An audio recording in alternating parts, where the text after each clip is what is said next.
মানুষ কখনো ভাঙতি টাকাও যদি আপনার কাছে চায়, এটিও একটি এহসান হতে পারে, এটি একটি ভালো কাজ হতে পারে। অনেক সময় আমরা থাকা সত্ত্বেও দিতে চাই না, এটি একটি আমল হতে পারে, মানুষকে সহযোগিতা করার জন্য হতে পারে।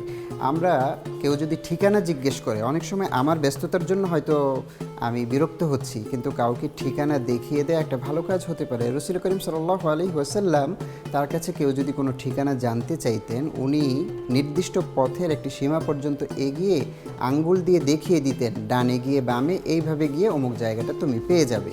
এটি একটা আমল। সুবহানাল্লাহ। আসুন রমাদানে আমরা ভালো কাজগুলো খোঁজার চেষ্টা করি। আমাদের আমল যেগুলো আমরা বুঝি সেগুলোর বাইরেও আচরণগত সৌন্দর্যতাগুলো যেন আমরা ফুটিয়ে তুলতে পারি। আল্লাহ তাআলা আমাদেরকে তৌফিক দান করুন।